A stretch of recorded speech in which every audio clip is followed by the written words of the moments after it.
And now, a funny story from Grumpy Grandpa Pandemonium. From his warehouse of recycled, rehashed, remixed, redundant, regurgitated stories. Story title: How Birbal Taught Akbar a Lesson of His Life. One evening, while Emperor Akbar was strolling in a garden with his chief minister Birbal in tow, they came upon a Tulsi Vrindavan, or a small grove of the basil plant, which is considered to have highly medicinal and air purifying qualities. Especially Hindus light an oil lamp near it at twilight time and revere it as a holy or sacred plant. Seeing the lit lamp and the basil plant, as was the custom, Birbal at once removed his footwear and slowly perambulated the plant with his bare feet on the moist grass. With deep breaths, he inhaled its surrounding pure air and reverently paid obeisance to the plant. Akbar was a bit miffed, as he considered it a senseless ritual, and asked Birbal why he did it. Birbal humbly replied, "We respect the basil plant as we respect our mother. So I paid my respect on spotting her. It is considered a sin to pluck her leaves after twilight." "Oh, is that so? A plant like a mother indeed. I am surprised that a learned person like you believes in such stupid grandmother tales." Saying so in an action suiting his mocking tone, Emperor Akbar uprooted the basil plant and threw it away. Birbal said nothing but made a mental note of it. Soon they came to another plant, and again Birbal at once, although from bit far, did his pranams to it too, but this time with an exaggerated show of reverence. "I suppose this plant is also considered holy." "What utter nonsense!" Emperor Akbar said. Birbal replied, "Yes, O great king, it is so holy we dare not go near it, let alone touch it. We desist from even touching its leaves."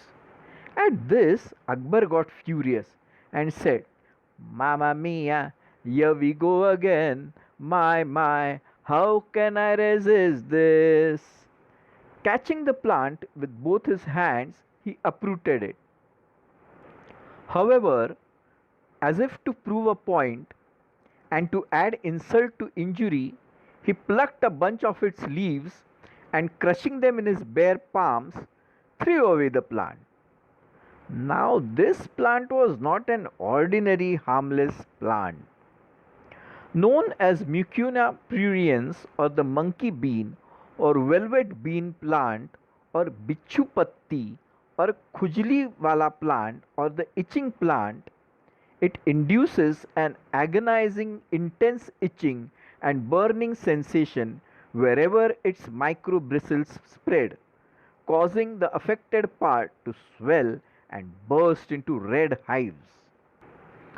Sure enough, Emperor Akbar got a full blown allergic reaction and he started scratching wildly all over his body.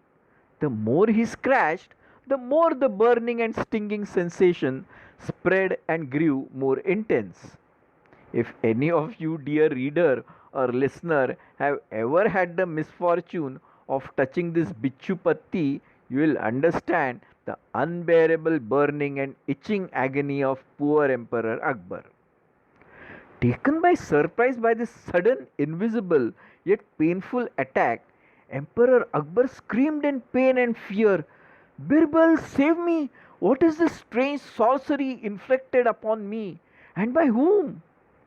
As if rubbing salt in the Emperor's inflated scratch wounds, Birbal shook his hands and neck and said in false despair, "Alas, dear Jahapana, all powerful Emperor of Hindustan, this mighty curse of disrespecting the sacred plants is upon you. There is no remedy. The victim scratches himself endlessly to a horrible, slow, painful, tormenting, tortuous death.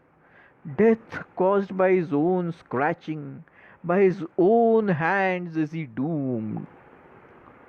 All this drama of Birbal made Akbar more scared, and he really believed he would die in agony. Confronted with death, the mightiest are humbled. So also was it with Akbar. Please, please save me from this curse, Birbal. I'll do anything in atonement and to escape alive from it, Akbar pleaded.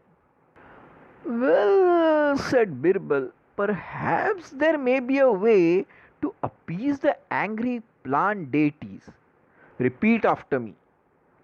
I, Emperor Akbar, beg for forgiveness for my wanton cruelty towards mute plants, and promise never again will I senselessly uproot or harm any plant or tree, and I will not allow anyone else in my kingdom to do it either. This is my solemn royal promise and proclamation. Such was the itching agony that Akbar recited the words immediately. But Birbal had not yet finished. Now pull both your earlobes simultaneously and repeat after me. In the name of my God Allah, I solemnly promise never again will I mock any other deities. Ameen.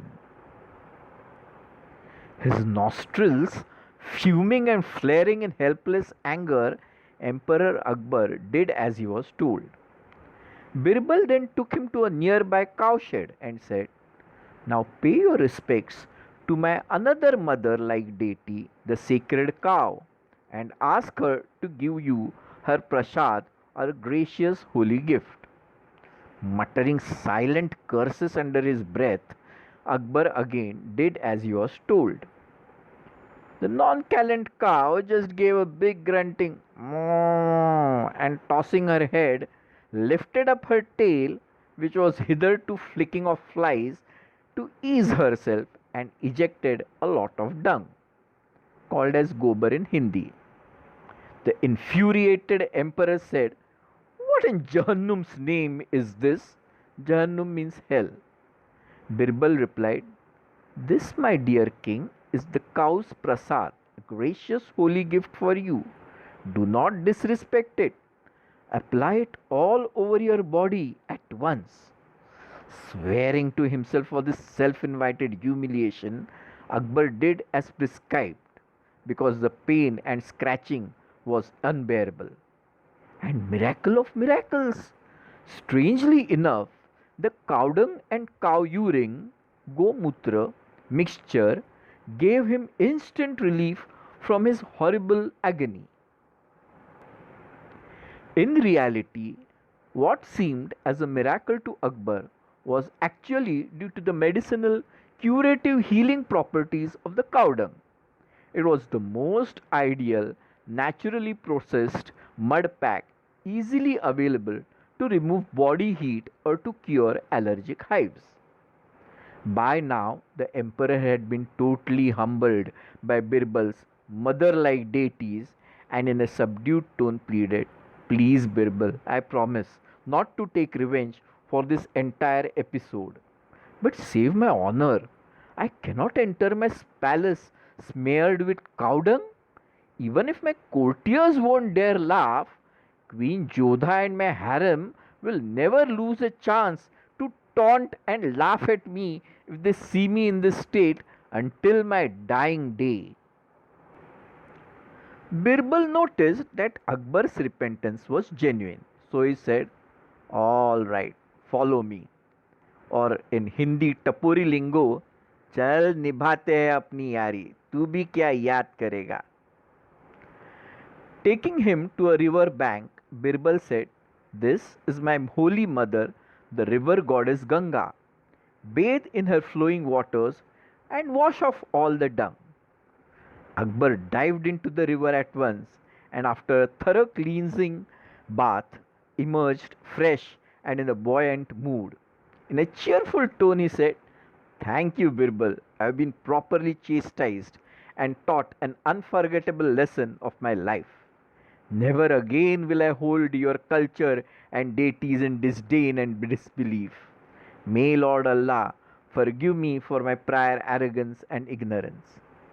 Birbal only smiled mischievously in reply as they entered the palace, pretending as if nothing had happened. Moral of the story: mocking other people's religious beliefs invites trouble and chastisement. Author's note: this story is dedicated to Samir, Natasha, Samiksha, and Shriyans Karkhanis, and Saurav Santikari and Santikari family. Special thanks to Alisha Santikari for finding suitable cartoons to illustrate my stories and for the technical support and guidance to publish these stories online. Thank you, dear reader or listener. Thank you. Grumpy